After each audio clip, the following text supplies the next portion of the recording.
अनंत कोटि ब्रह्मांड नायक राजाधिराज योगीराज परब्रह्म सद्गुरु साईनाथ महाराज की जय। सद्गुरु साईनाथ महाराज की जय। मैं अपने समस्त साईं परिवार का अभिनंदन करती हूँ तथा बाबा से प्रार्थना करती हूँ कि वो अपने सभी भक्तों पर कृपा दृष्टि बनाए रखें। 1.5 साल पूर्व मैं बाबा की आज्ञा से YouTube पर साईं मेरे संरक्षक के माध्यम से आप सबसे जुड़ी। मैंने अपना पहला एक्सपीरियंस 23 जुलाई 2020 में आप सबसे शेयर किया, जिसमें आप सब ने मुझे बहुत प्यार दिया।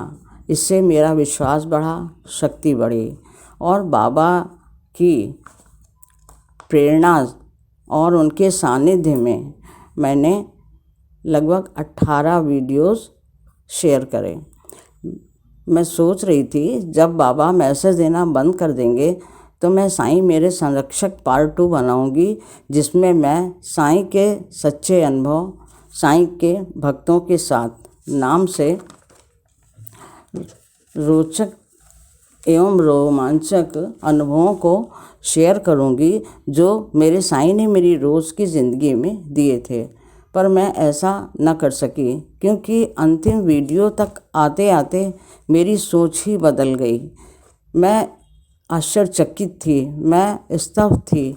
मैं सोच रही थी कि ये मैसेज बाबा आप सबके लिए दे रहे हैं और मैं उसे शेयर कर रही हूँ, किंतु अंत तक आते आते तो जैसे सब कुछ पलट गया।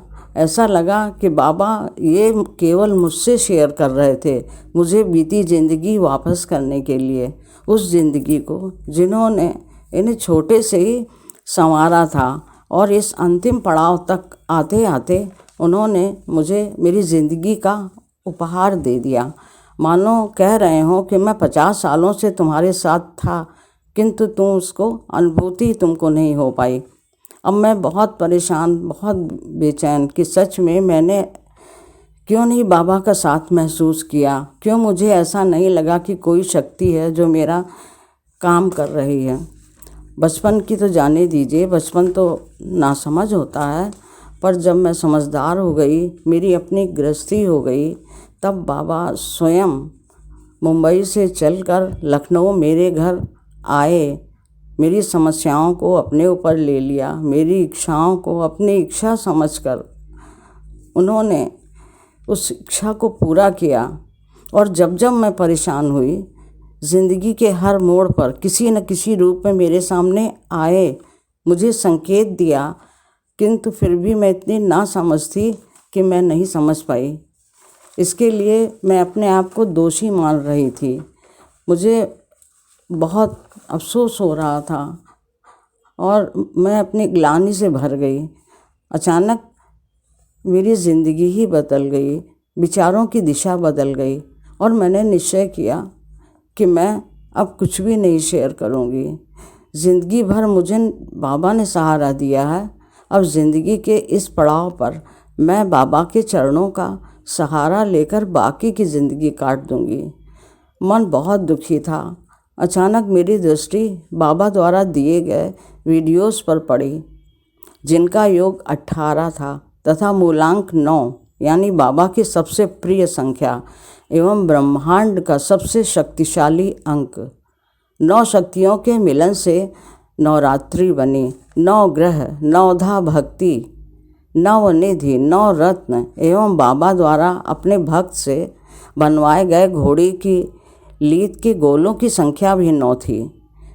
तथा महासमाधि के कुछ देर पहले बाबा ने लक्ष्मीबाई को 9 सिक्के दिए और कहा, ये मेरी तरफ से उपहार है, इसे ज़िंदगी भर संभाल कर रखना। मुझे लगा बाबा मानो मुझसे कह रहे हैं कि ये नवमूलांक की वीडियो तुम्हारे लिए हैं, इन्हें संभाल कर रखना, यह मेरे द्वारा तुम्हारी ज़िंदगी का उपहार है। मुझे अब बाबा द्वारा संदेश न मिलने का कारण समझ आ चुका था। शायद उनका कार्य पूरा हो गया था और मेरा निश्चय भी दृढ़ हो गया कि मैं इन अलौकिक अनुभवों को स्वयं ही पढ़ूंगी, सुनूंगी, हमेशा बाबा के प्रति अपना दृढ़ विश्वास बनाए रखूँगी।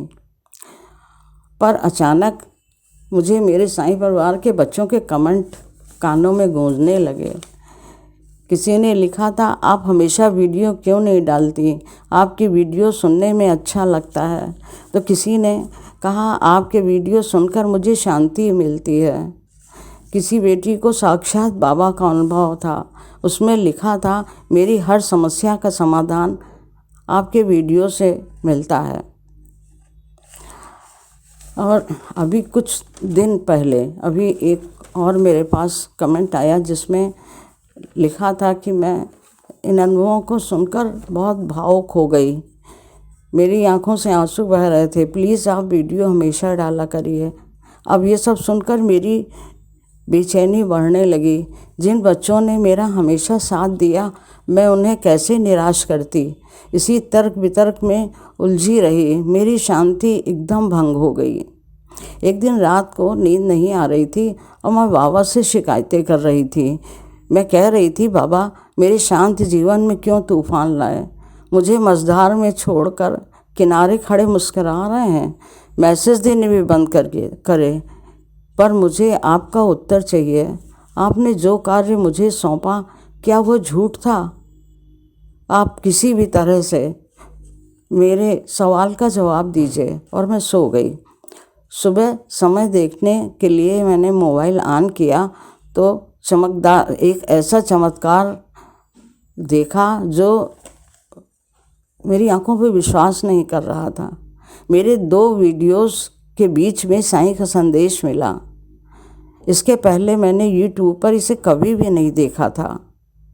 ऊपर आज के परिप्रेक्ष्य में साईं और नीचे क्षमा याचना का वीडियो और बीच में संदेश। स्पष्ट था ये संदेश मेरे लिए ही था। मैं उसे सुनने लगी और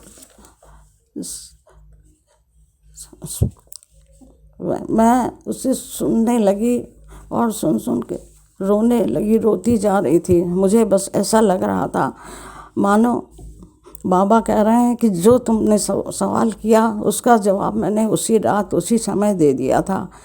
मुझसे शिकायत करो ये ठीक है, मगर मैं सुनता हूँ, कभी न कभी उन शिकायतों का उत्तर ज़रूर दे देता हूँ। अब तो मेरी नींद गायब हुई। मैं सारे सवालों का उत्तर मुझे मिल गया था। बाबा ने उसमें कहा है कि साल बदलने से पूर्व ही तुम्हारी ज़िंदगी बदल जाएगी।